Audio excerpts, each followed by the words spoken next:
Hello, and thanks for joining this brief webinar. My name is John Schott. I'm the Senior Grant Operations Manager at ChargePoint. Today, I'm going to be talking about the next incentive project from Cal EVIP, which is the Sonoma Coast Incentive Project, which will be launching on July 8th. The Sonoma Coast Incentive Project is the next Cal EVIP incentive project, which will be administered by the California Energy Commission in partnership with Sonoma Clean Power and Northern Sonoma County Air Pollution Control District. The program will launch on July 8th and is first come, first served, like all other Cal EVIP incentive projects, meaning that it will be highly competitive, and it's very important that you submit your application as soon as the program opens, and ChargePoint can assist you with that. In terms of funding levels, there's a total of $6.75 million available across Sonoma and Mendocino counties. The program funding is broken down between those two counties and further divided based on DC fast charging and level 2 funding. Important to note that a minimum of 25% of Mendocino County funds will be allocated towards disadvantaged or low-income communities. In terms of level 2 funding, applicants can apply for up to 10 connectors per site or 5 dual port stations. Eligible site types include workplaces, light duty fleets, public agencies, schools, hospitals, tribal lands, and pretty much anything so long as the charger is not dedicated to an individual. So no single family residential is eligible. A minimum 2-year networking agreement is required. And for the base rebate amount, it's $5,000 per connector or $10,000 per dual port level 2 station. However, there are 3 adders that can increase that amount.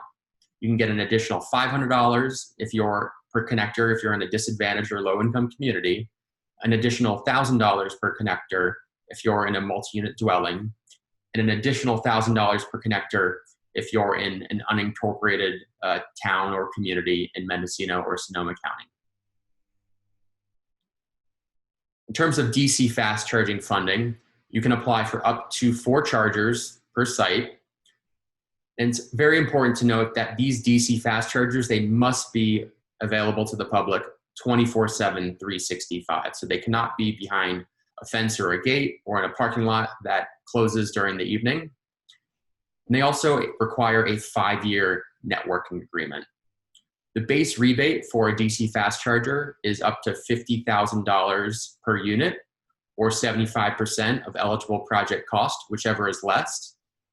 And if the DC fast charger is in a disadvantaged or low-income community, that rebate increases to up to $60,000 per unit, or 80% of eligible project cost, whichever is less. Also important to note that for Mendocino counties, sites with a mailing address in Laytonville, Leggett, Ukiah, and Willits are not eligible for DC fast charging funds. Very important to note which locations or site types are eligible for DC fast charging. Again, they must be open to the public 24/7, 365. So this includes urban or suburban retail cores, retail shopping centers, grocery stores, restaurants, gas stations, hospitals, airports, and sites like those. They're all listed here if you'd like to take a closer look. In terms of which project costs are eligible for reimbursement, they include the charging hardware, transformers, panels, advanced energy storage. They include planning design costs, installation costs, including both labor and materials, utility service orders, demand management equipment, networking agreements, extended warranties, stub outs, and signage.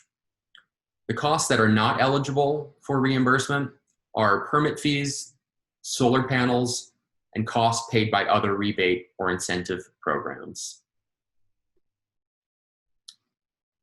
Now to touch on the project completion timeline and important considerations.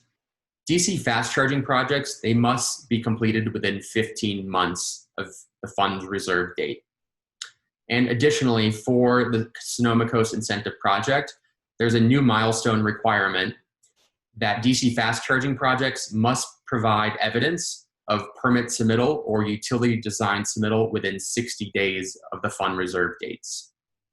For level 2 projects, they must be completed within 9 months. And important to note that a site verification form is now required for all applications.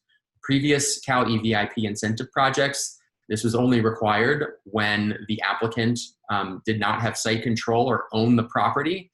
However, this is now required for all applications. So very important that this is properly filled out and signed and uploaded within 5 days of the application submittal.